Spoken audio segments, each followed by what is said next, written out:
Part 1, The Paramount Preschooler. One afternoon, it was a gloomy day in Florida at Adventure Bay Preschool. My brother and I were the only ones that got along in our class.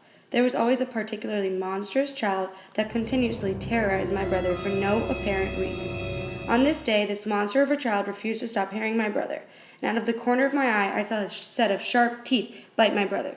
The child feigned remorse when confronted by his teachers, but my brother and I knew that he would not stop harassing us.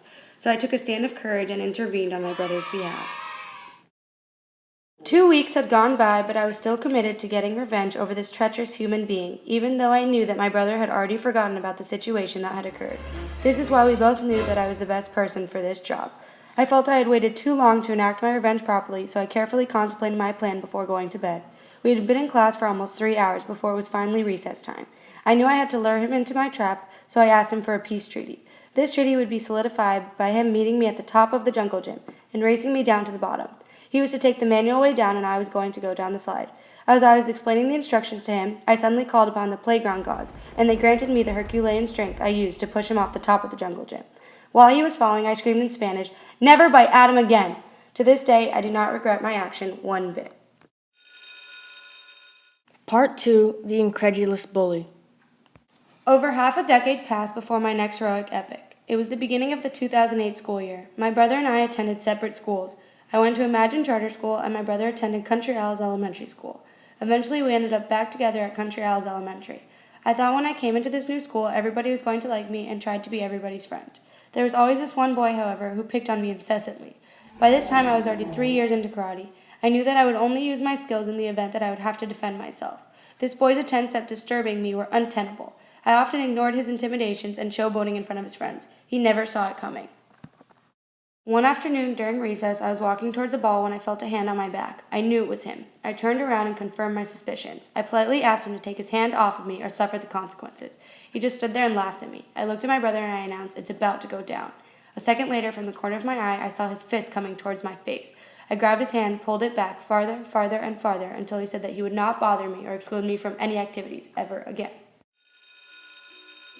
Part 3, A Grand Modification.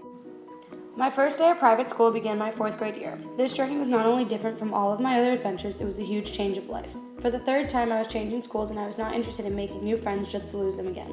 My first day of 4th grade was extraordinary. I had always wanted to be friends with everyone I met. It was the perfect day for that type of moment. My very first friend was a boy by the name of Darren Rosman. He was the one who showed me the ropes and the ins and outs of St. Bonaventure Catholic School. This changed my life personally because I knew that I would fit right in with this crowd of people. Part 4, The Tyrant of 5th Grade. 5th grade was probably the worst year that I ever had at St. Bonaventure. I am back with the situation of bullies, but this time it was not just me getting bullied. It was my brother and I by the same person. We will call him Ronald because I would rather not say his name. Ronald was a very mean and poor-mannered child. All he wanted to do was fight. Usually what he would say to my brother and I, we would shrug off our shoulders, but not this one time. Everyone was at recess and we were playing football. We were in the middle of a game, and Ronald told my brother that he was going to tear his head off. I guess my brother thought he was joking. A few seconds later, the ball was snapped, and right before my brother caught the ball, Ronald spread out his arms and lowered his shoulder. All of a sudden, I saw my brother hit the ground like a sack of potatoes. My brother asked him, "Why did you do that?" Ronald answered, "It was an accident." My brother believed him and rubbed the dirt off of himself. Time and again, they went through this until my brother got tired of this tyrant. Next thing I knew, Ronald and my brother were combatants.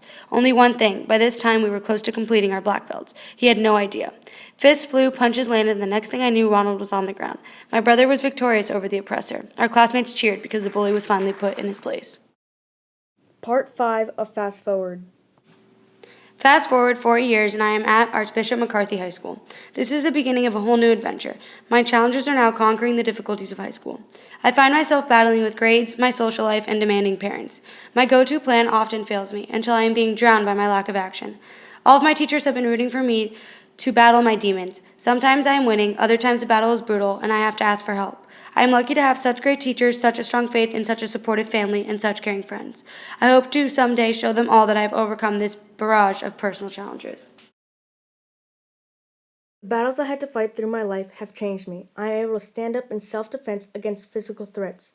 My challenges are now internal. I intend to confront them with the same courage and determination that I used against bullies. I will continue to prepare myself academically as I did for my black belt. My weapons will be integrity, perseverance, focus, and self-control. This is the model that I aspire to live by.